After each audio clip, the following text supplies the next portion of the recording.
네, 반갑습니다. 저는 지난 1월 21일에 에스라서에 나온 고레스 왕을 언급하면서 선한 독재라고 하는 제목으로 설교를 했습니다. 그와 동시에 웨스트민스터 신앙고백서 23장 3항 국가 위정자의 의무라는 부분을 해설했습니다. 우리 다시 한번 읽어볼까요? 다시 한번 읽어보겠습니다. 우리 한번 처음부터 끝까지 읽어보겠습니다. 시작. 국가 위정자는 말씀과 성례를 집행하거나 천국 열쇠의 권세를 떠맡을 수 없다. 그렇지만 교회의 질서를 보장하고 통일과 평화가 보존되게 하고 하나님의 진리가 순수하고 온전하게 보존되게 하고 모든 불경건한 것들과 이단들을 억제하고 예배와 건징에 있어서 모든 부패한 요소와 악습을 예방하고 개혁하며 하나님의 모든 규례들이 정당하게 결정되고 집행되며 준수되도록 명령을 발하는 것은 위정자의 권한이요 또한 의무이다. 이 일을 더 효과적으로 수행하기 위하여 종교회의들을 소집하고 거기에 참석하여 무엇이든지 그 회의에서 처리되는 것이면 하나님의 뜻에 따라서 처리되도록 주선하는 권한이 위정자에게 있다. 아멘까지는 안 하셔도 돼요. 네, 국가 위정자는 하나님께, 전지전능하신 삼일체 하나님께 예배를 제대로 드릴 수 있도록 도와야 한다고 했던 것, 즉 국가 위정자는 예배를 돕는 역할이어야지 예배를 막으면 안 된다라고 했던 결론을 여러분 기억하십니까? 네. 그러면서 이제 우리나라에 있었던 안타까운 사례까지 제가 굳이 구체적으로 언급을 했습니다. 정부에 의해서 예배가 중단되던 시절까지 살펴보았습니다. 신앙고백서에서 요구되는 국가 위정자의 의무는 결코 만만치 않죠.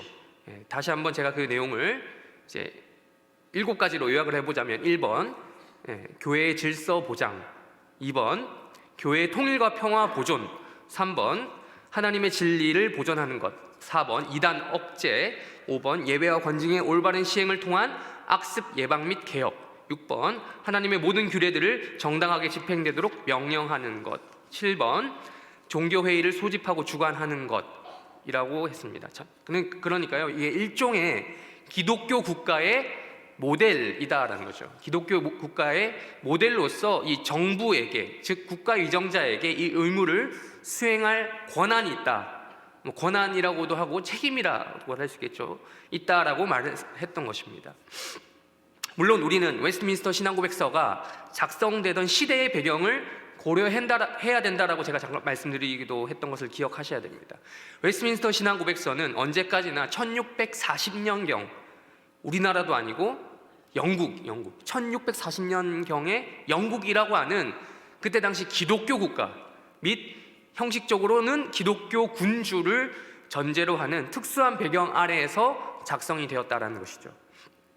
여러분, 기본적으로 영국이라는 나라가 어떤 나라입니까? 지금도 군주제를 취하고 있는, 형식적으로나마 군주제를 취하고 있는 나라입니다.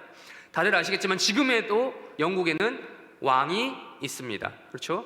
엘리자베스 2세가 죽고 지금 그의 아들 누굽니까? 찰스. 몇 세죠? 찰스는 다들 아는데 몇 세인지 잘 모르셔요. 3세. 찰스 3세가 왕으로 있습니다. 그런데 그냥 군주로 존재하기만 합니다. 영국에는 이런 말이 있어요. 왕은 군림하지만 통치하지는 않는다 라는 말이 있습니다. 이처럼 영국은 입헌군주제 국가로, 그러니까 왕 또한 군주 또한 헌법의 아래에 지배를 받는 이런 구조로 바뀐 지 오래되었습니다. 하지만 아주 옛날에는 안 그랬겠죠. 과거에는 왕의 권한이 아주 강하던 시절이 있었습니다. 헨리 8세라고 하는 왕이 1530년경 수장령이란 것을 이제 반포합니다. 수장령이 뭐냐면, 내가 이 나라에서만, 이 정치에서만 이게 아니고 짱이 아니고 거기서만 짱일 뿐만 아니라 교회에서 내가 짱이야 라고 얘기하는 거예요. 수장령이란 게 그런 거예요. 영국 왕은 영국 내 정치적으로도 서열 1위임과 동시에 종교적으로도 서열 1위가 되는 사건이 바로 수장령입니다. 그러니까 그 전까지는 로마 가톨릭 아래에 있었어요. 종교적으로는 영국이. 그러나 거기로부터 독립을 해서 국교회라고 불리는 독자적인 길을 걸어갑니다. 이때만 해도 절대적인 왕권을 중심으로 정치와 종교가 거의 하나가 된, 그러니까 일원화된 사회, 즉 정교일치, 정치와 종교가 하나, 정교 일치 사회에 이미 확실했습니다. 자, 이걸 전제로 해서 웨스트민스터 신앙고백서 23장을 다시 한번 보면, 우리 한번 다시 한번 띄워주실까요? 23장 상황을 보시면 우리는 시작부터 의아한 점을 발견할 수 있습니다. 처음 부분이요. 뭐라고 적혀져 있는지 우리 앞부분만 다시 한번 읽어볼게요. 저 끊어지는 그 앞부분까지. 시작.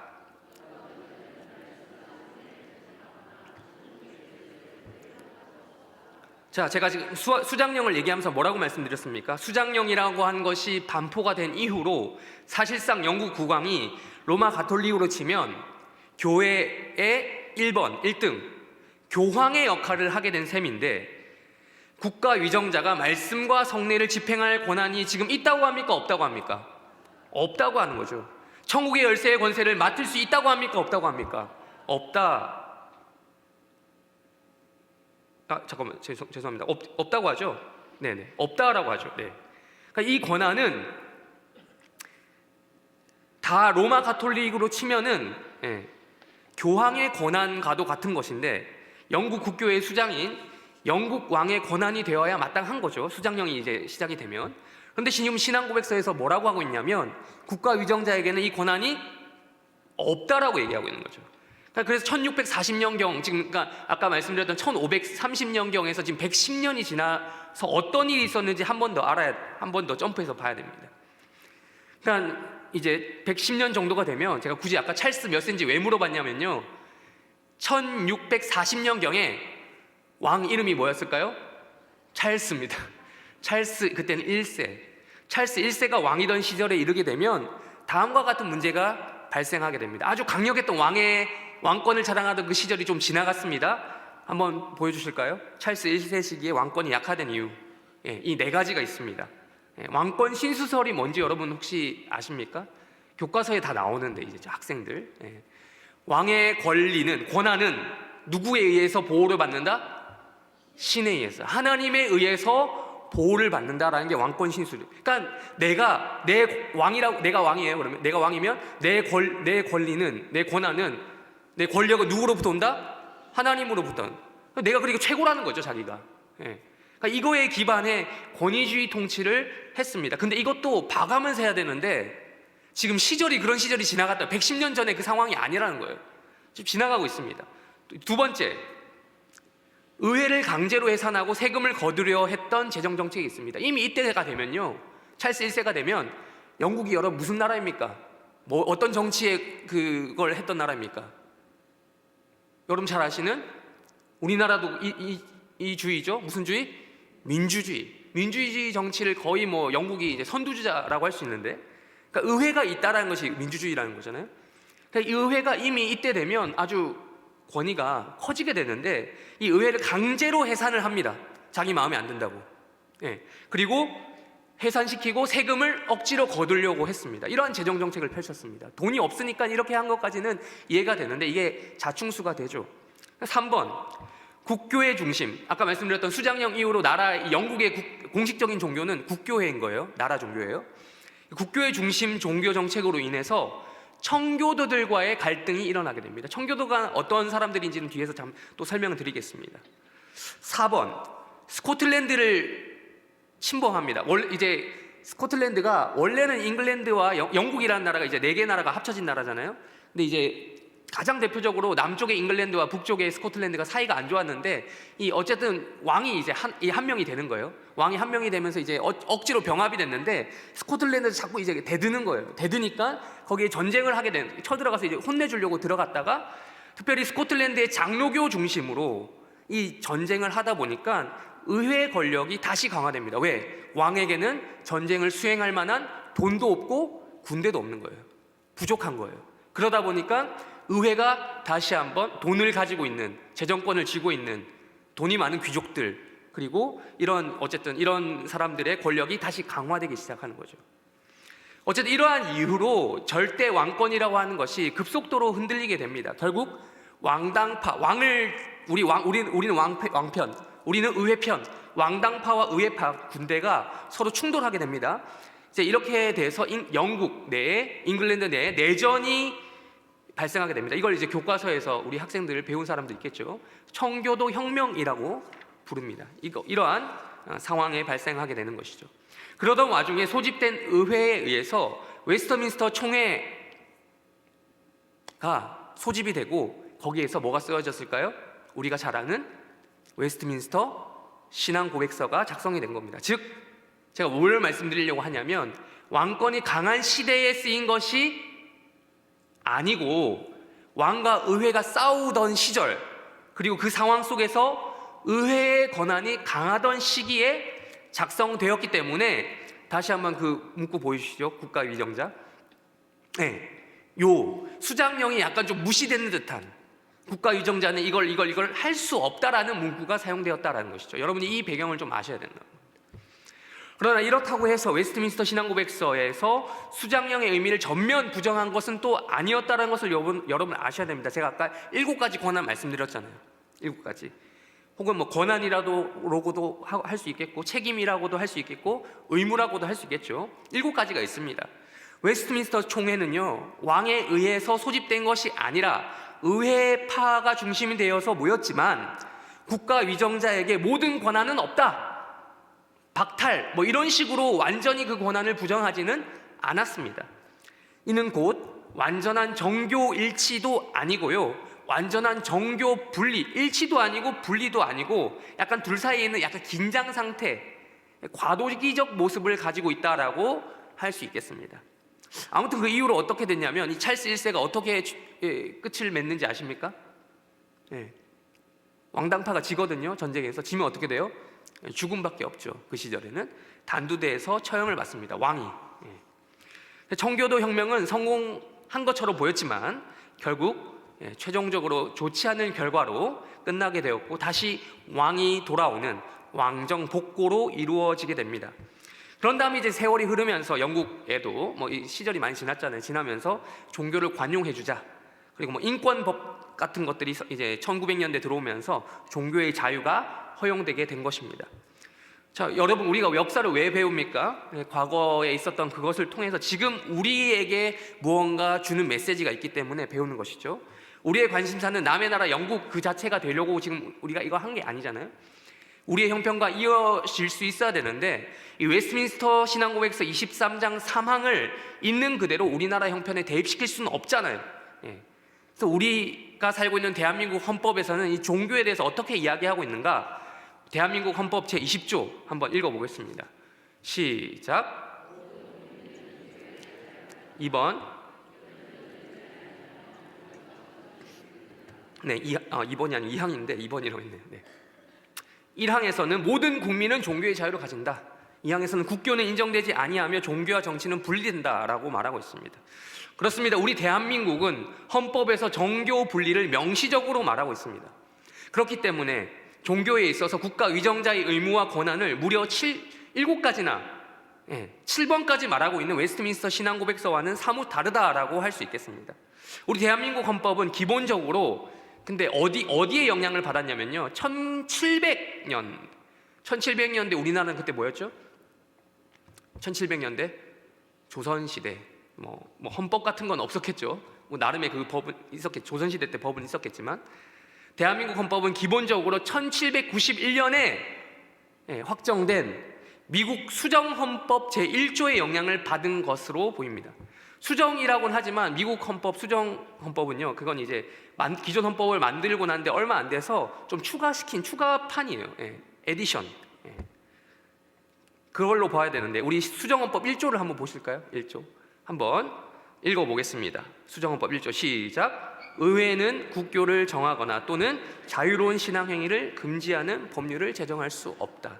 자, 우리 대한민국 헌법이 여기에 영향을 받았을 것이다라는 거죠. 의회, 그러니까 이제 미국이 되면 왕이 있어요, 없어요? 여기 미국은 왕이 없잖아요. 그래서 의회가 최고 국가 위정자가 되는 겁니다. 그래서 의회는 국교를 정하거나 또는 자유로운 신앙행위를 금지하는 법률을 정할 수 없다라는 것이죠. 여러분, 미국이라는 나라가 어떻게 생겼는지, 시작됐는지 여러분 생각해보면 쉽습니다. 쉽게 알 수 있어요. 미국이라는 나라가 어떻게 시작됐습니까? 초창기에 유럽 각국의 식민지로부터 시작한 나라죠. 그래서 유럽 각국의 사람들이, 이주민들이 많이 넘어갔잖아요, 신대륙으로. 그 이주민들이 하나의 세력을 이루고 독립전쟁을 통해서 미국이라고 하는 나라가 새로 세워졌잖아요. 그렇다면 이 사람들은 왜 미국으로 넘어갔습니까? 신앙의 아주 경건하시군요. 여러분 물론 신앙의 자유도 있고 제가 그걸 중요하게 얘기하겠지만 먹고 살려고 넘어간 사람들도 많습니다. 다 거룩한 동기로만 넘어간 건 아니고요. 근데 이제 주요한 원인 중에 하나가 신앙적인 요인이 있다는 걸 또 말씀드리려고 해요. 다들 들어보셨을 법한 메이플라워호라고 하는 그 배를 타고 뭐 그 사람들이 다는 아닌데 이제 초창기에 갔다는 점에서 아주 중요하죠. 그 배를 비롯해서 종교의 자유를 찾아서 험하고 험한 대서양을 건넌 사람들이 많이 있었습니다. 그래서 아까도 말씀드렸지만 제가 영국만 하더라도 영국만 있었던 건 아니고 영국 뭐 많이 있었죠. 프랑스, 독일 뭐 다 많은데 영국만 하더라도 종교로 인해서 여러 가지 어려움이 많이 있었습니다. 수장령으로 인해서 국교회가 가톨릭으로부터 떨어지나 싶었더니, 그러니까 가톨릭으로부터 이제 우리 가톨릭 이제 안 믿어 하면 그럼 우리에게 종교의 자유가 오나 했는데 그게 아니라 국교회가 생긴 거죠. 그래서 모든 사람들이 국교회에 다 동의했던 것이 아니었다라는 거죠. 그러니까 성경적인 방식으로 이루어진 개혁이 아니었다라는 겁니다. 그러니까 포장지만 바뀌었지 내용물이 똑같다라는 거예요.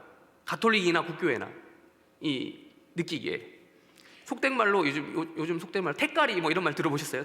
택만 바꿔서 파는 그런 느낌의 어정쩡한 개혁이었다는 것입니다.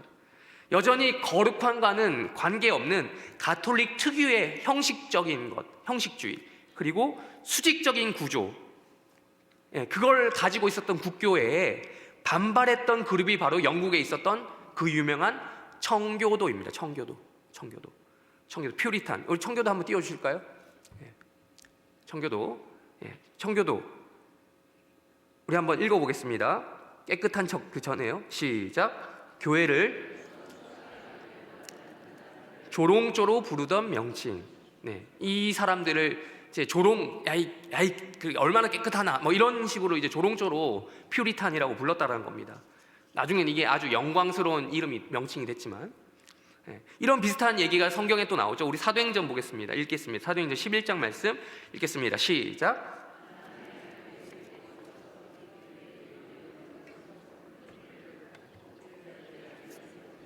그리스도인이라 일컬음을 받게 되었더라. 그러니까 그리스도인이라고 이름 불린 것도 지금 우리나라 옛날 조선시대로 말할 것 같으면 뭐예요? 예수쟁이들아, 이런 말인 거죠. 그리스도인이라 일컬음을 받게 된 것 또한 조롱조로 그렇게 붙여졌다라고 합니다. 그러니까 청교도도 그런 것이죠. 그러니까 청교도는요 어떤 특정 교파를 얘기하는 게 아니에요. 청교도 교파가 있지 않아요. 교단의 이름이 아닙니다. 그러니까 개혁이 아닌 개혁을 보고 그걸 가지고 개혁이라고 부르짖던 국교회를 보니 너무 답답한 거죠. 그래서 청교도들이 나타났던 겁니다. 그리고 이 사람들이 영국 내에서도 안 되겠다 싶으니까 어디로 가는 거예요? 신앙의 자유를 찾아서 미국으로 넘어갔다라는 거예요. 그래서 초창기 미국으로 넘어갔던 사람들은요 교파로 따지자면 신앙적인 색깔은 청교도인데 교파로 따지자면 장로교도도 있고 감리교도들도 있고 침례교도도 있고 되게 다양합니다. 그들의 저변에 깔려 있었던, 심지어 이단들도 있어요. 신앙의 자유니까. 그들의 저변에 깔려 있었던 기초가 뭐냐면 바로 교파와 교단과 상관없는 청교도 정신이었다는 겁니다. 영국 안에서는 누가 옳으니 틀리니 하면서 여러 분파들이 다투었고, 심지어 목숨을 뺏고 빼앗기는 이런 일들이 있었지만 신대륙에까지 넘어와서 그러지 말자라고 한 거죠. 그러지 말자. 목숨 걸고 신대륙으로 넘어왔는데, 야, 우리 땅도 이렇게 넓고, 야, 너 그냥 저기 살고 우리 여기 살자. 새로 시작해야 되는 이 마당에 할 것도 많은데 더 이상 종교를 가지고 싸우지 말자는 거죠. 종교의 이름으로 서로 죽고 죽이지 말자 했다는 거죠. 그렇게 시작된 나라가 바로 미국이고요. 그 정신을 담아서 수정헌법 1조에 이렇게 명시해 두었던 겁니다. 즉 국교 같은 것을 정해버려서 발생하게 되는 분쟁을 미연에 방지하자라고 했던 겁니다. 각 개인의 신앙의 자유, 종교의 자유를 보장해주자라고 헌법에 명시해 둔 것입니다. 그런데 이 수정헌법보다 몇 년 앞선, 제가 수정헌법이 몇 년도라고 했습니까? 1700, 제가 숫자에 약해서 저도 말해놓고도 잃어버리는데 1791년이죠. 근데 그거보다 몇 년 전, 3년 전 1788년 웨스트민스터 신앙고백서 23장 3항을 미국에서는 수정을 합니다. 미국에서. 그것을 또 채택하는 일이 먼저 있었다는 거죠. 우리 한번 읽어볼까요? 수정본 시작. 국가 위정자는 하나님의 말씀과 성례를 집행하는 일이나 하늘나라의 열쇠의 권세를 스스로 취해서는 안 되며 신앙의 문제에 있어서는 조금도 간섭해서는 안 된다. 그러나 그들은 양육하는 아버지들처럼 어떤 그리스도인 교파도 다른 교파보다 우대하지 않은 채 우리 공동의 주님의 교회를 보호할 의무를 가진다. 그리하여 모든 교회 직분자들이 폭력이나 위험 없이 그들의 거룩한 직무의 모든 부분을 완전하고 자유롭고 의심받지 않게 수행할 자유를 누리도록 해야 한다. 무엇이 다른지 여러분 좀 보이십니까? 구분이 되십니까? 1647년 오리지널 버전 다시 한번 좀 띄워주실까요? 보십시오. 물론 길이에서도 차이가 나는데 국가 위정자의 책임과 의무가 크게 바뀌었습니다. 수정본을 다시 한번 띄워주세요. 수정본을 보시면 제가 3번까지 이제 적어놨는데 동그라미 해놨는데 국가 위정자는 1번 신앙의 문제에 있어서는 조금도 간섭해서는 안 된다. 2번 양육하는 아버지들처럼 보호해야 된다. 3번 교회 직분자들이 자유롭고 의심받지 않도록 수행할 자유를 누리도록 해야 된다라고 말하고 있습니다. 그러니까 종교회의를 소집하고 주관하는 것을 포함해서 오리지널 버전에 있었던 내용이요. 종교회의를 소집하고 주관하는 그게 오리지널 버전에 있었죠. 그걸 포함해서 거기 있었던 내용의 상당수의 권한 혹은 책임이 없어지거나 제한되는 거예요. 즉 아까 미국 수정헌법 1조의 정신 여러분 기억하시죠? 1번 국교를 인정하지 않는다. 2번 종교의 자유가 있다 라는 그 정신과 거의 맞아떨어진다라고 볼 수 있습니다. 그러니까 수정헌법과 수정신앙고백서 이 둘이 연결될 수밖에 없는 이유가 있다라고 제가 지금 말씀을 드리는 거예요. 미국 역사가 시작되는 지점에 있어서 아주 중요한 147명의 인물들이 있습니다. 미국 초창기가 시작할 때 지금 몇 개 주죠? 지금이? 50개 넘었나요? 제가 헷갈리네요. 50개인가요? 51개인가요? 하여튼 헷갈리는데 이제 맨 처음에 시작을 몇 개로 했죠? 13개로 했습니다. 13개. 미국 동부 13개 주로 했는데 13개 주의 대표가 147명이 있습니다. 그 사람들을 가리켜서 건국의 아버지들, 건국의 아버지를 함께 띄워주실까요? 건국의 아버지들, Founding Fathers라고 부르는데 이 사람들이 이제 미국 독립 전쟁 및 영방 성립을 할 때 공로를 세운 사람들입니다. 이 사람들 건국의 아버지들이라고 부르는데 그 중에 누가 있냐면 마치 이제 우리 재헌국회 시작했을 때 뭐 무슨 목사님 이윤영 목사님 계셨던 것처럼 이때 그 중에 보면 존 위더스푼이라고 하는 분이 계십니다. 이분이 누구냐면 스코틀랜드 출신의 장로교 목사님이십니다. 그리고 우리가 지금 잘 알고 있는 프린스턴 대학 있죠? 그때 당시는 뉴저지 대학이라고 했는데 지금의 프린스턴 대학의 총장이셨고 미국 독립선언 아까 147명 중에 한 명입니다. 그러니까 이분은요 미국 건국 역사에도 아주 정치적으로도 전설적인 분이신 거고 미국 장로교의 역사에 있어서도 전설적인 분이신 거죠. 물론 이 한 사람만의 의견은 아니었겠지만 이러한 맥락 속에서 미국 헌법의 역사와 웨스트민스터 신앙고백서를 수정했던 장로교의 역사가 어떻게 이제 서로 연관이 되는지를 알 수 있는 것입니다. 참고로 말씀드리면 여러분 디딤돌을 공부해 보신 분들 그리고 웨스트민스터 신앙고백서에 관심이 있으신 분들은 아시겠지만 지금 우리 대한예수교 장로회 우리나라의 장로교회는 어떤 버전을 채택하고 있을까요? 언제 거? 수정본이 아니라 오리지널 1647년 영국 오리지널 본을 채택하고 있습니다. 그러니까 제가 말씀드렸던 것처럼 미국에서 1788년에 한 번 했고요. 또 1903년에도 또 한 번 수정이 되는 부분이 있습니다. 그 두 번에 걸쳐서 미국 장로교회는 수정을 했는데 이걸 얘기하려면 한 세월이에요. 어쨌든 우리나라가 조선이던 시절에 한반도 땅에 오셔서 복음을 전해주신 장로교 선교사님들이 일부러 그랬어요. 일부러 논쟁의 여지가 있는 수정본을 소개해주지 않으셨어요. 특별히 여러분 1903년은요 3년 버전은요 진짜 말이 많아요. 이거는 좀 흔히 말하는 개혁주의적이지 않은 부분들이 많이 있어서 더욱더 좀 약간 이상하게 보시는 분들이 많이 있습니다. 그래서 의도적으로 원본이라고 할 수 있는 1647년 영국 버전을, 오리지널 버전을 소개해 주셨다고 합니다. 이러한 점에서 참 저는 감사하다고 생각을 해요. 교회 역사를 여러분 공부하면 할수록요, 연구하면 할수록 우리 한국교회, 특별히 장로교회는 정말 많은 복을 받은 교회다라는 것을 알 수 있습니다. 성경 중심의 전통신앙을 우리가 전수받았고요, 그 성경 말씀을 통해 뜨겁게 역사하시는 하나님의 은혜를 경험한 교회가 바로 한국교회, 특별히 장로교회라고 할 수 있습니다. 이는 참으로 감사한 일이 아닐 수가 없습니다.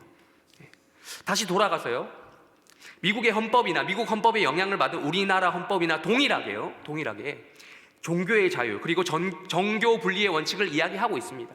심지어 미국이라고 하는 나라는요, 아무리 초창기라고 해도 100% 경건한 사람으로 이루어지지는 않았겠지만 그래도 상당수 청교도 정신에 근거한 사람들, 그러니까 그 중에는 흔히 하는 말대로 치자면 우리처럼 예수를 잘 믿는 사람들이 아닌 사람들도 있었어요. 그렇지만 그 신앙에 건전한 영향을 받은 사람들이 많았다는 거죠. 그렇게 구성되어 있음에도 불구하고 역사를 통해 그들은 알았던 겁니다. 뭘요? 세속국가가 무엇이 진리이고 아닌지를 가려내는 것이 얼마나 위험한지를, 나아가서 그 세속국가, 그 정부가 절대 진리라고 부르짖어야 될 일종의 국교를 정한다는 것이 얼마나 교만한 것인지를, 세속국가가 개개인의 종교의 자유를 빼앗고 무언가를 또 강제하고 이런 것들이 얼마나 위험하고 또한 그것이 어떠한 유혈 사태를 유발하는지 등등을 알고 있었다는 것입니다. 그래서 미국이든 우리 대한민국이든 나라를 새로 만들면서, 그러니까 이게 나라가 만들어지고 한창 지나고 나서 이거 하려면 얼마나 힘들겠어요. 그러니까 새로 세팅하면서 시간이 많이 가기 전에 이러한 부분을 헌법에서 다루고 있었던 것입니다. 우리는 압니다. 기독교인들로만 구성되어 있는 이상적인 기독교 국가가 세워질 수만 있다면, 가능만 하다면, 그리고 온전한 기독교인으로 회심한 그 기독교 국가의 이상적인 국가 위정자가 나왔으면 좋겠다라는 그런 것들을 가능만 하다면 좋겠다, 이걸 우리는 알아요. 그러나 그래서 이제 웨스트민스터 아까 신앙고백서 오리지널 버전 있죠? 1번부터 7번까지 원문에서 말씀드렸던 거 다시 한번 띄워주실래요? 1번부터 교회 질서 보장, 교회 통일과 평화 보존, 하나님의 진리 보전, 이단 억제, 예배와 권징의 올바른 시행을 통한 악습 예방 및 개혁, 하나님의 모든 규례를 정당하게 집행되도록 명령, 종교회의 소집 및 주관, 이런 역할을 감당하는 국가 위정자, 그런 정부가 나왔으면 좋겠다라는 거죠. 그러나 인간의 죄성은요, 상상을 초월합니다. 인간의 완악함은요, 빈틈을 허락하지 않습니다. 인간은요, 하나님께서 세우신 대리자인 왕을 통한 신권 통치를 쉽사리 받아들이지 않습니다. 여러분, 이스라엘 백성들이 어떻게 했어요?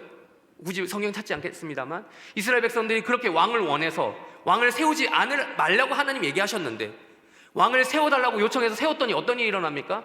그 왕을 통해 온전한 통치가 이루어집니까? 실패하잖아요. 실패하잖아요. 사울이 실패하고 다윗 또한 그래도 그나마 낫지만 다윗도 완전한 모습을 보여주지 못하잖아요. 다윗이 최상이었는데 그 밑으로 내려가면 내려갈수록 더 했으면 되지 더 잘하지는 않잖아요. 그러니까 인간은요, 하나님께서 세우신 대리자인 왕을 통한 신권 통치를 쉽사리 받아들이지도 않고, 또 왕이라고 하는 인간 또한, 개인 또한 스스로가 하나님의 대리자를 인식을 하면서 온전한 통치를 해야 되는데 그걸 온전히 구현하지 못하는 거예요. 연약한 한 명의 죄인인 것입니다. 기독교 배경 가운데 시작된 미국이 이러한데 하나님을 전혀 몰랐던 지극히 세속적인 국가였던 조선, 그 조선의 후신격인 대한민국은 어떠할까요? 미국도 그러할진데 대한민국의 경우는 더욱이 웨스트민스터 신앙고백서 23장 사망을 그대로 적용하기 힘들다라고 할 수 있겠습니다.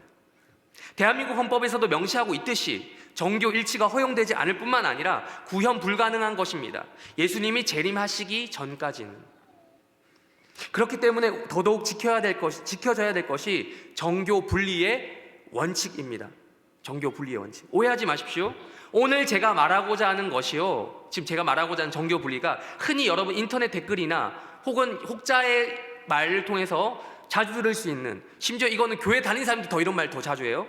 이런 의견이에요. 뭐냐면 종교가 왜 자꾸 정치에 개입을 하려고 하냐, 정교 분리의 원칙을, 즉 헌법을 왜 자꾸 어기냐? 왜 그러냐? 너희 교회. 이런 말에 동의하는 사람들이 생각보다 많다는 거예요. 근데 이거 잘못됐다는 거죠. 이때까지 신앙 고백서 및 역사의 사례를 통해서 제가 말씀드렸잖아요. 정교 분리의 원칙이라는 것은요, 종교가, 즉 기독교가 특정 정치적인 사안에 아무 말도 하면 안 된다, 입 닫고 있어야 된다가 아닙니다. 국가 권력이 종교 권력과 제도적으로 결합되지 않는 것이 정교 분리의 원칙입니다. 자꾸 기독교에게만 특혜를 주고 기독교에게만 나라의 정책이 이렇게 유리하게 흘러가고 이런 것들이 말 그대로 정교 분리의 원칙을 어기고 있는 것이죠. 현재 우리 대한민국 기독교가 정치적인 기득권 혜택을 얼마나 받고 있습니까? 받고 있다면? 마치 300년경으로 돌아가서 로마 시대로 가서 콘스탄티누스가 기독교로 개종한 다음에 어떤 일이 일어났는지 여러분 아십니까? 굳이 콘스탄티누스가 국교를 지정하지 않았어요. 기독교를. 근데도 우리 황제도 기독교인이니까 이제 주어지는 혜택이 많겠구나. 그러면서 알아서 기독교를 개종하는 사람들이 마구마구 늘어났습니다. 그때와 같나요, 지금이? 물론 부분 부분에서는 그런 일이 있었음을 부인할 수 없고 그런 일이 있었을 거예요. 그러나 기독교인이라고 해서 욕은 먹어도 여러분 기독교인이라는 이유 하나만으로 어떠한 물질적, 정치적 혜택은 고사하고 요즘에는 칭찬 한번 제대로 받는 일들이 매우 드뭅니다. 우리 대한민국은 국교가 설립된 적도 없고요. 특정 종교가 그에 상응하는 대우를 받은 적도 없습니다. 역사적으로 보면 오히려 불교를 생각해보세요. 불교는 진짜 대놓고 국교였습니다. 신라시대 때, 고려시대 때 무려 그 오랜 기간 동안 국교였습니다. 그리고 그에 상응하는 혜택을 많이 누렸어요. 여러분 역사를 보시면 아시잖아요. 그리고 안 그러면 좋겠지만 어떤 특정 목사님이나 어떠한 또 기독교인이 특정 정당에 대하여 편향적으로 정치 발언을 했다 칩시다. 그럼 그렇다고 해서 그게 다른 문제로 될 수는 있을지 몰라도 정교 분리의 원칙을 어겼다라고 할 수는 없다라는 겁니다. 미국 역사만 봐도 알 수 있듯이 노예제 폐지 운동 등과 같은 정치적 운동에는 여러분 누가 참여했겠습니까? 기독교인들이요, 목사님들이요. 의견을 피력했습니다. 이건 정치적 견해를 밝히는 거 아닙니까? 이건 되고 저건 안 됩니까? 왜 가톨릭은 정의 구현 땡땡단, 거의 답을 말해버렸는데 거기가 이제 정치적인 견해를 막 밝히는데 그때는 아무 말도 안 하고 그럽니까? 오히려 지금 우리가 걱정해야 될 것은요, 역으로 정치가 종교에 개입하는 상황을 우려해야 될 지경이란 겁니다. 이에 관해서 제가 참 조심스럽지만 말하지 않을 수가 없습니다. 몇 달 전에 대통령이 했던 말이 우려가 된다는 겁니다. 헌법의 정신인 정교 분리를 누구보다도 수호해야 될 그분의 입에서 이런 말이 나왔습니다. 정교 분리 원칙을 어긴 종교 재단을 해산하라. 그걸 검토하라. 말이라는 게 되게 이제 그걸 하라가 아니라 검토하라는 말도 얼마나 조심스럽게 해야 됩니까? 물론 그 대상이 우리는 아니었어요. 우리 정통 기독교는 아니지만 통일교였습니다. 통일교 해산되면 좋죠. 우리 입장에서 좋잖아요. 통일교 같은 사이비 이단은 빨리 없어지면 좋겠죠. 그러나 우리는 이미 코로나 때 겪어봐서 알잖아요. 그때도 처음에는 신천지니 뭐니 해서 시작하다가 결국 한국교회로 그 칼날이 확산되었습니다. 한국교회만 그랬던 건 아니고 심지어 이제 일반 자영업자들도 많이 피해를 보긴 했는데, 그러나 여러분 그 시절을 돌아보시면 원칙이라는 게 정말 정당했습니까? 대중교통 등을 생각해보면 그게 지금 돌아보면 얼마나 우리를 허탈하게 만들었습니까? 아시겠지만 저는 지금 또 다시 한번 말씀드리면 제가 통일교를 옹호하려고 하는 것이 아니라 통일교의 잘못이 아예 없다라고 말씀드리는 게 아니라 명확한 사법적인 어떤 그게 나온 것도 없는데 그냥 이제 뭐는 있겠죠. 있긴 있겠죠. 근데 이제 일방적으로 그런 지시에 따라서 편향적인 결과를 내게끔 하는 그런 그러므로 말미암아 어처구니 없는 선례가 생겨버리면 안 된다라는 것이죠. 여기서부터 판례라는 게 무섭잖아요, 여러분. 한번 여기서부터 시작되면 기존 정권에 반대하는 목소리를 내는 모든 종교단체는 다 해산해도 되는 거예요. 기독교를 포함해서. 다시 한번 말씀드립니다. 정교 분리의 원칙이 생긴 이유는 국가가 종교를 통제한 사례 때문이지 거꾸로가 아닙니다. 물론 종교라고 해서 무조건적인 성역은 아니겠죠. 사법적으로 뭔가 종교가 잘못을 하면 당연히 수사받고 처벌받을 수 있습니다.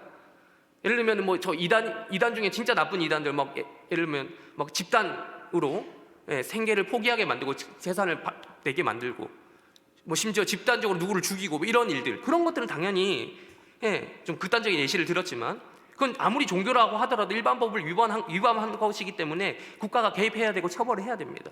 핵심은 이겁니다. 신천지가 이단이라서 괜찮다, 통일교가 사입이라서 괜찮다라는 것은 아주 순진한 생각이라는 것입니다. 누가 정통이고 누가 이단인지 세속 정권이 가려낼 자격이 있다는 겁니까? 없다는 겁니까? 없다는 겁니다. 국가가 이단을 가려내는 것이 옳습니까? 종교에 대한 간섭은 바로 이 지점에서부터 시작되는 것입니다. 국가는 무엇이 옳은 종교인지 그른 종교인지 가려낼 자격이 없습니다. 단지 사법적으로 선을 넘었느냐 안 넘었느냐 정도를 파악할 뿐입니다. 물론 한국교회는 그럴수록 더욱더 가르쳐야 됩니다. 이단이 얼마나 심각한지, 사이비가 얼마나 잘못된 것인지 그 폐해를 알려야 됩니다. 영적으로 파괴가 됩니다. 우리로부터 천국을 빼앗아갑니다. 우리 가까운 가족들의 영혼을 도둑질합니다. 그것을 경계해야 됩니다. 우리의 교리와 신앙을 그럴수록 더욱더 확고히 해야 됩니다. 그러나 오늘 본문에서처럼 예수님도 씨 뿌리는 비유를 통해서 말씀하셨습니다. 우리 다시 한번 읽어볼까요?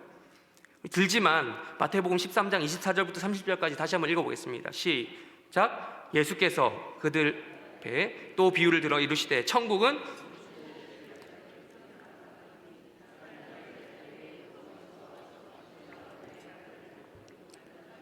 확인하고 결실할 때에 집주인의 종들이 와서 말하되 주여 밭에 좋은 씨를 뿌리지 아니하였나이까? 그런데 가라지가 어디서 생겼나이까?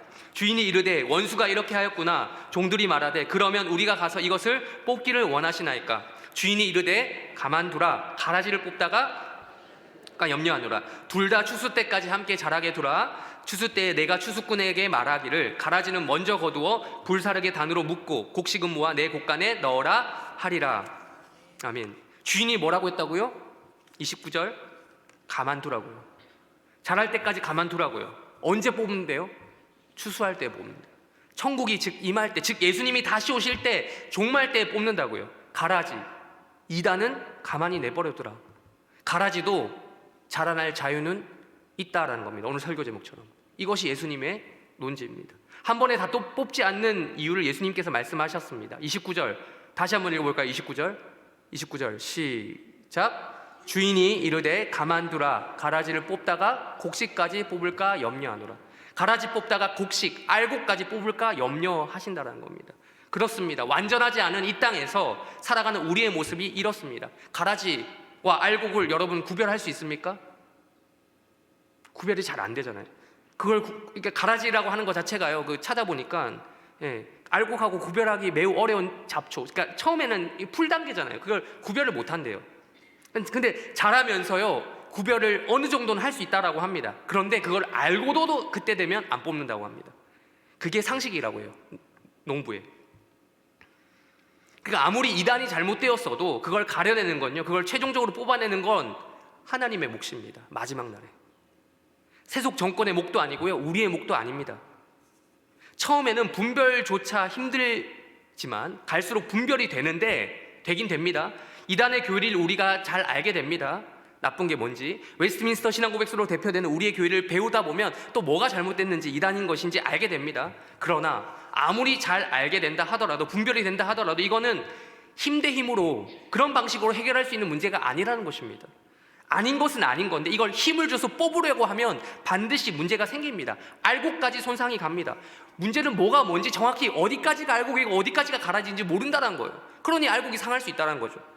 이단 문제는 강대강, 힘 대 힘으로 해결할 수 있는 문제가 아니라는 것입니다. 우리의 능력 범위 밖이라는 것입니다. 바울도 이렇게 말했습니다. 디도서 3장 10절 읽겠습니다. 시작. 이단에 속한 사람을 한두 번 훈계한 후에 멀리하라. 그렇습니다. 우리는 우리의 한계를 인정해야 합니다. 이에 대한 세부적인 논의는 좀 더 이제 들어가 봐야 알겠지만, 세속 정부 또한 세속 정부의 한계를 인정하고 선을 넘어서는 안 된다는 것이 확실합니다. 오늘 설교 제목을 다시 한번 읽어볼까요? 설교 제목. 제목을 다시 읽으며 설교를 마무리하기를 원합니다. 우리 읽어보겠습니다. 시작. 가라지도 자라날.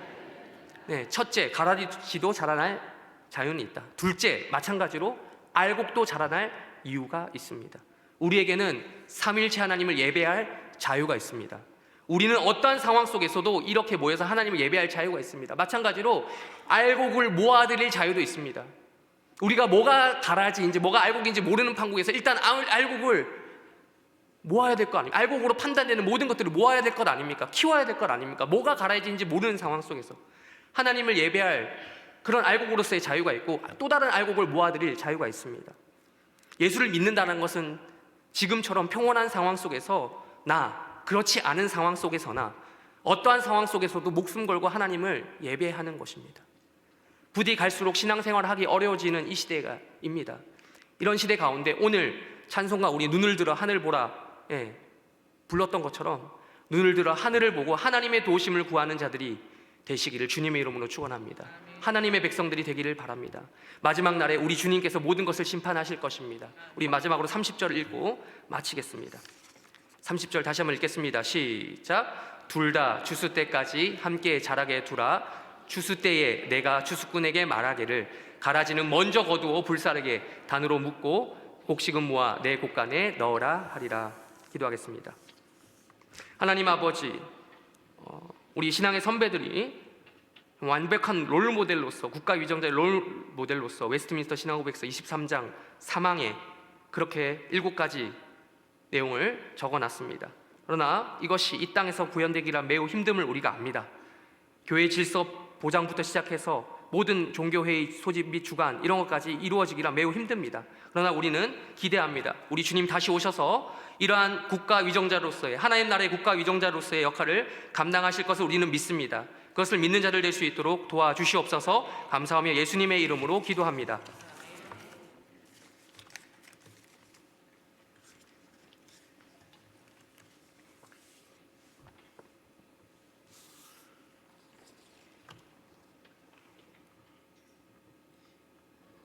해림 봄 정기 대신방이 이렇게 정기 신방이 3월 16일부터 시작됩니다. 잘 믿음으로 준비하셔서 또 신방 자체가 주시는 은혜가 꼭 있는 모든 정원과 가정이 되기를 바랍니다.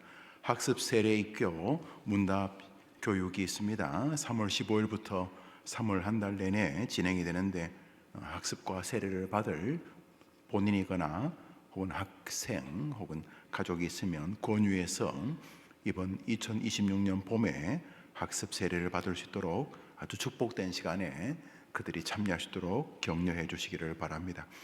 바이블 아카데미 70명 정도 생각을 했는데 지금 100명이 넘었다고 합니다. 좋은 일입니다. 강의를 듣고 또 이번에는 특별히 시가서 시편, 잠언 이런 시가서들을 공부할 때 굉장히 유익하고 성경의 굉장히 많은 부분을 차지하고 있는 것이니 성경을 읽는 해석 또 성경을 보는 각도 프리즘을 가진다는 측면에서 유익하리라 생각을 합니다. 그 교회 소식 주보를 참고해 주시기를 바랍니다. 작년 한 해 동안 제가 그리스도인이요라고 하는 우리 해림교회 성경 교리를 공부했습니다. 1년 동안 여러분이 약 25개의 교리를 50여 주 공부를 해서 한 달 정도 쉬는 동안 우리 부교육자님들이 수예배 설교하시는 거 또 저도 설교 듣는 게 참 좋아서 진행을 했고 뭐 꼭 제가 그렇게 지시를 하진 않았지만 우리 교회에 오시는 목사님들은 이제 담임 목사의 설교 스타일을 그래도 뭐 있는 동안은 뭐 닮으려고 하겠죠. 안 그렇겠습니까? 쫓겨날까봐 무섭지 않겠습니까? 그리고 우리 교회가 개혁교회에 서 있고 제가 수요일마다 웨스트민스터 신조를 중심으로 뭐 제가 교리를 개발한 것도 아니고 신조를 중심으로 공부를 진행했고 그래서 우리 교회 거의 모든 교육자들이 담임 목사 설교 스타일을 당분간은 뭐 해리교회 계신 동안은 똑같지는 않지만 동의하고 느끼시다시피 이분들이 신조를 읽고 계시는 것은 너무 기쁜 일입니다. 대신 오늘 설교 들으면서 참 좋았는데 우리 부교육자 설교이기 때문에 제가 잠시 말씀을 드리겠습니다. 우선 여러분들이 다 전문적인 신학자들이 아니기 때문에 웨스트민스터 1647년에 우리 청교도들이 약 한 5년 6개월 동안 여러 모임 151명이 모여서 그 교리를 왕으로부터 도대체 너희들이 믿는 기독교가 뭐냐 정리해보라. 그래서 상원 의원, 하원 의원 30명과 목사 121명이 이렇게 모여가지고 약 1200번에 가까운 회의를 합니다. 아침에 모여서 기도하고 하루 8시간씩 우리가 믿는 게 뭔가, 하나님을 믿는다, 하나님이 뭔가, 믿는다는 말은 뭔가, 하나님이 천지를 창조하셨다는데 하나님이 뭐고 천지는 뭐고 창조는 뭔가, 믿는다는 말은 무엇인가, 내가 예수를 구원받았다, 구원은 뭐고 받았다는 말은 뭔가, 받았다고 해야 되나? 얻었다고 해야 되나? 하나님이 주셨다고 해야 되나? 이런 우리가 믿는 도리를 정돈했습니다. 어휘와 어투가 조금 차이는 있습니다. 여러분, 과거 성경에는 예수님께서 특별한 그 무술을 전공하셨습니다. 예수님이 전공한 무술이 뭡니까? 가라데. 예수께서 가라사대. 이제 그런 말 안 쓰죠? 예수께서 말씀하시기를. 그렇지만 그 정도 차이입니다. 1788년의 수정헌법은 조금 더 신앙에서 위정자의 권리를 몰아내려고 하는 의도가 있습니다. 목사님이 잘 설명해 주셔서 제가 웬만하면 부교육자 설교에 이렇게 사족을 달지 않습니다. 그 나름대로 다 의미가 있으니. 그러나 신조와 특별히 저희 목회 성도들이기 때문에 1778년이나 1889년에 수정헌법, 1903년에 또 바뀝니다만 대부분이 쓰레기라 생각하시면 됩니다. 대신에 이제 1788년도의 수정헌법은 가상합니다. 조금 더 23조 31조에 위정자들의 그 혹시나 꼼지락거림이 있을까봐 아예 위정자들은 신앙의 영역에 개입해서는 안 된다. 너희들이 할 일, 뭐 뒤에 줄 서고 질서 정리하고 또 싸우면 이렇게 정리하고 그런 건 하지. 너희들은 교회의 핵심적인 요소에 될 수 없다. 미국 정신이죠. 그것을 우리 목사님 잘 설명하셨어요.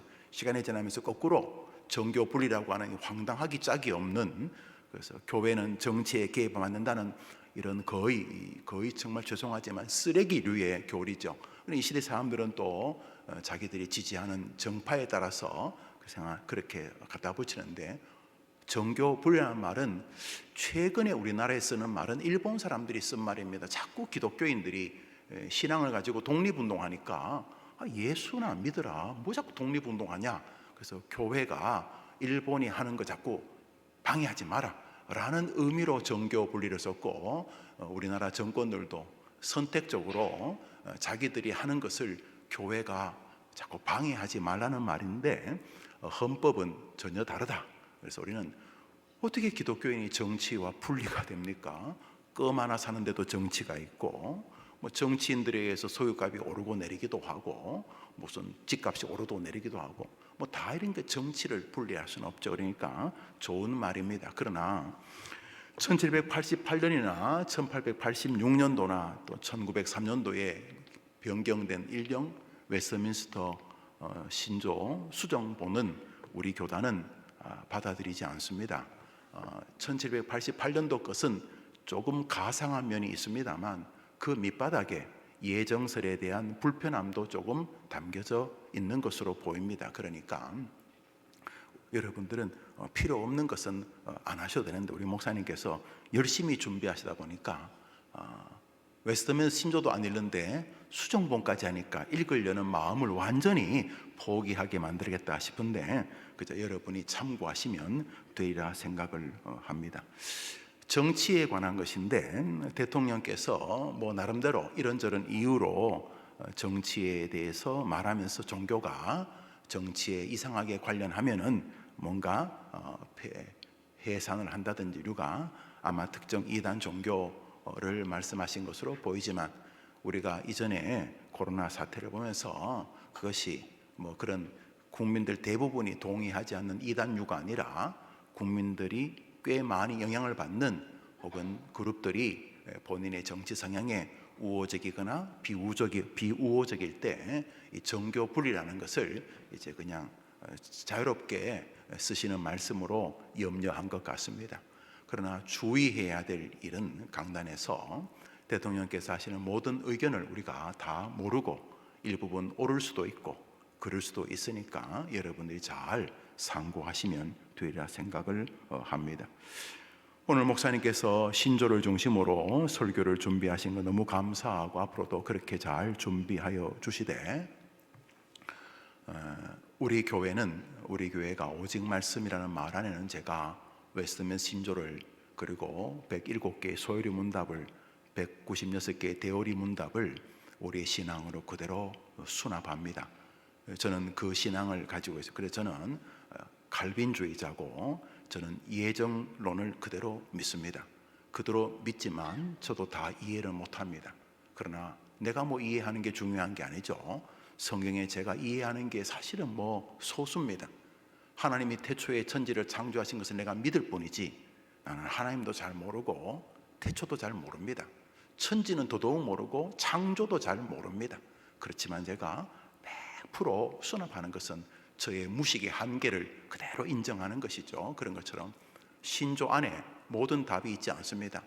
저는 웨스트민스터 신조를 만든 주로 대부분이었던 청교도들, 그리고 위에서부터 내려온 스코틀랜드 언약도 5분의 목사님, 제가 이분들 정말 존경하는데, 이분들이 성경을 쭉 하다가 어떤 분야에서는 더 이상 넘을 수 없는 세계를 봅니다. 분명히 맞지만은 말은 쓸 수 없는. 그래서 웨스트민스터 신조가 아름다운 것은 어느 시점에 멈춥니다. 더 좀 속 시원하게 말해주면 좋겠는데, 신조가 어느 교리에 가서 어느 선에서 멈춥니다. 왜냐하면 더 이상 우리의 지혜로 그 성경의 세계를 다 파악할 수 없기 때문에. 여러분, 웨스트민스터 신조를 한 5번, 10번 읽어보시면 제 말을 이해하시리라 생각을 합니다. 거기 우리의 아름다움이 있습니다. 속 시원하게 정치, 경제, 사회, 문화 모든 영역에서 딱 떨어지게 뭘 하고 싶지만 우리 인생이 그렇지 않지 않습니까? 여러분 자식을 다 이해합니까? 여러분 남편, 아내는 다 이해합니까? 아니, 여러분 자신은 이해합니까? 여러분이 왜 그러고 있는지. 그런 면에서 우리가 신조를 쭉 읽어가면서 수납하되, 웨스트민스터 신조 33개조, 우리 더 이상 안 합니다. 수정 갖다 붙이는 거 안 믿습니다.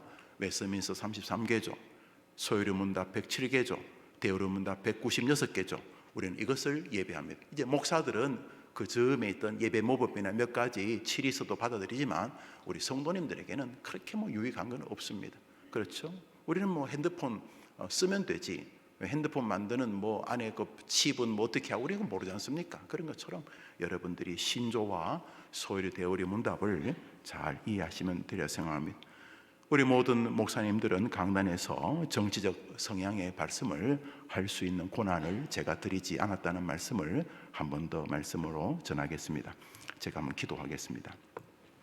자비로우신 하나님 아버지, 수요 예배 나오시면서 목사님을 통해서 말씀과 또 신조에 대해서, 또 젊은 목사님의 뜨거운 교회 사랑과 시대의 안타까움을 통해서 우리에게 직접으로 또는 행간에서 은혜를 받게 하신 줄 알고 감사를 드립니다.